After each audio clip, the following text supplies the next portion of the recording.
Hello students, hope everyone is doing good. Today we are going to discuss an important topic, that is Industrial Revolution.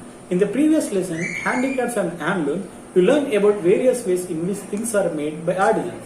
We also read that many of them are not able to compete with machine-made products and that many people have stopped practicing their professions. In this chapter, we shall explore how machines have come to dominate the way in which products are made and how they impacted the lives of people.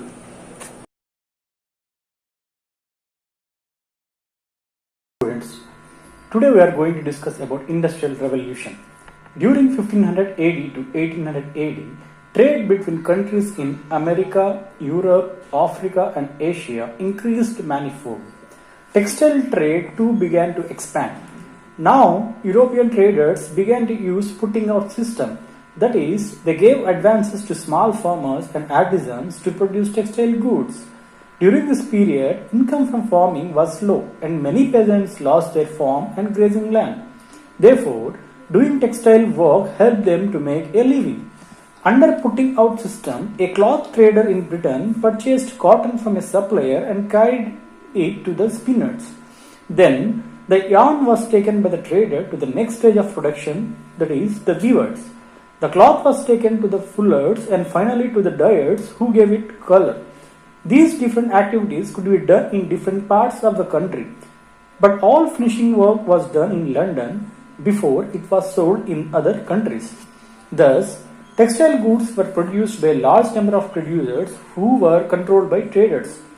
There was no system as in a factory, that is, the different stages of producing cloth did not happen in the same place but in different households. Each trader engaged 20-25 craftspersons at each stage of production. Sometimes later, the traders brought the craftspersons under one roof so that they could explain their requirements and organize the production more effectively. They set up small workshops called manufactories. The craftsmen brought their own tools and worked with their raw materials given by the trader. Then the trader took the product and sold it in the market. In this way, slowly the control of the trader over the craftsperson increased. This phase is called proto-industrialization.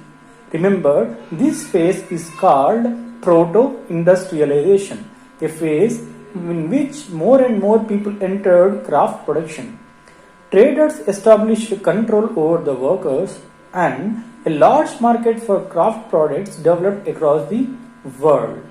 Now we'll discuss about the next subtopic of this chapter, that is beginning of Industrial Revolution, which happened around 1715 to 1815 AD. Many changes occurred during this period. In about 1750, machines and steam power began to be increasingly used to produce goods, to move goods and people from one place to another. Several people living in villages moved to towns and cities for work. Today, we use many machines and machine-made goods in our daily life. This was the beginning of the machine age in Britain. As the demand for cloth and other handicrafts increased many times, many artisans wondered how they could increase the production to cope with the demand. Some of them began thinking, these days there is a great demand for our cloth, but we are not able to produce more cloth to meet this demand. Besides, the cloth made with our looms is expensive. If we can make machines which can spin yarn faster and weave cloth faster, we will be able to produce more cloth at a lower price. Then, more people will buy our cloth and we can earn more money. As a result of the pressure of trade and work, several people attempted making such machines. There came the long-awaited invention, a machine which would spin lots of yarn in a short term. However, these machines were very heavy and the artisans thought, it is so tiring to turn these machines with our hands or feet. How nice it would be if these machines could turn by themselves. Their dream also became true with the famous invention of James Watt, the steam engine. Now we'll look at the invention of James Watt invention. James Watt was an English craftsman who invented machines. He noticed that steam had so much strength that it could be moved enormous weight. To tap this energy, he made a machine which would run with the help of steam and would not need men or animals to drive it. He showed his invention to an industrial called Boulton, and the two entered into a partnership to make such machines. Boulton invested the money necessary and paid Watt a salary. Watt made the steam engine. They made an agreement between them to share the profit, 2/3 to Boulton and 1/3 to Watt. These two persons made a large number of steam engines, sold them, and made huge profits. Once it is established that machines could run on steam, then such machines were made for all kinds of work, that is, spinning, weaving, making iron tools, driving vehicles and ships, etc. Now we will see another subtopic of this chapter, that is factory system of production. During 1750-1850, a new system called the factory system emerged. In the place of simple tools and manual power, new machines and steam power came to be increasingly used.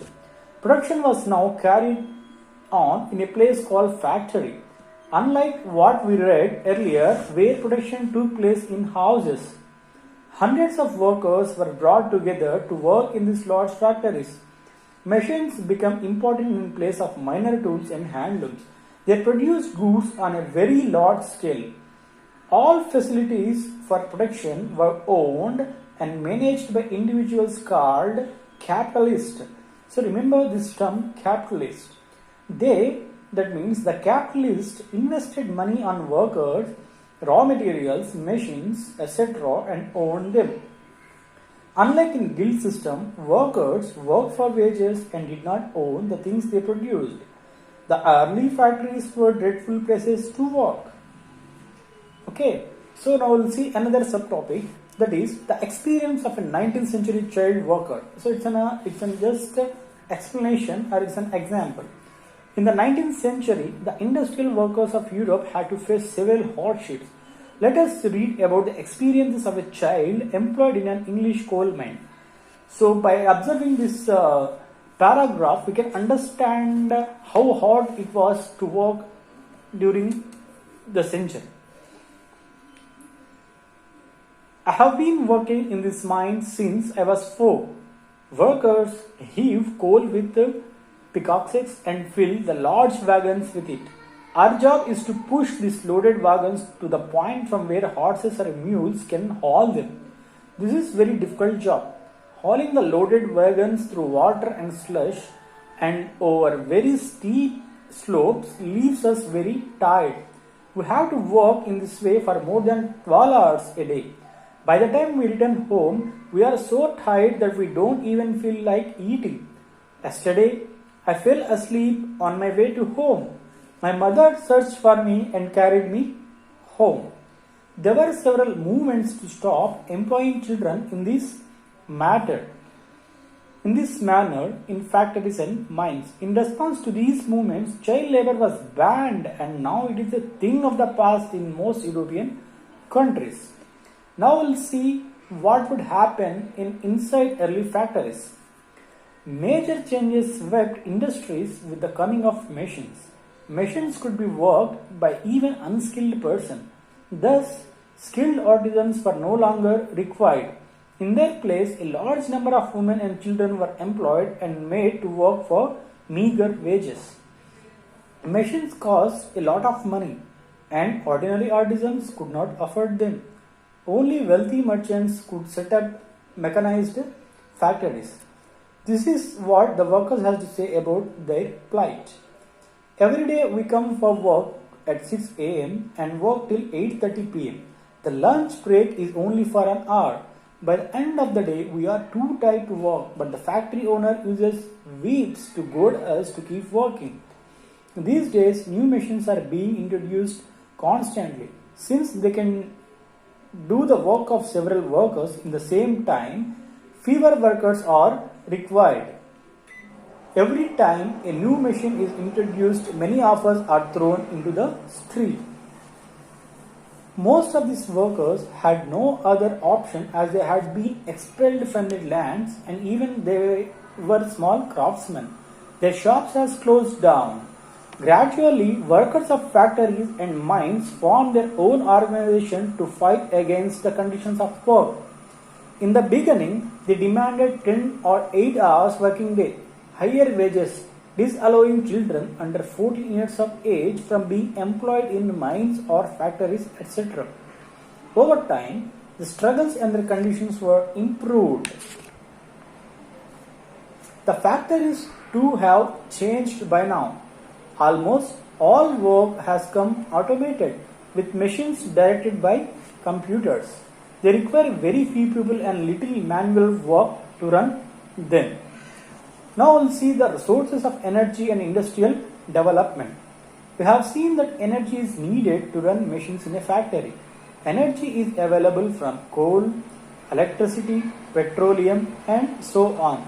Initially, industries depended upon the energy from coal and steam.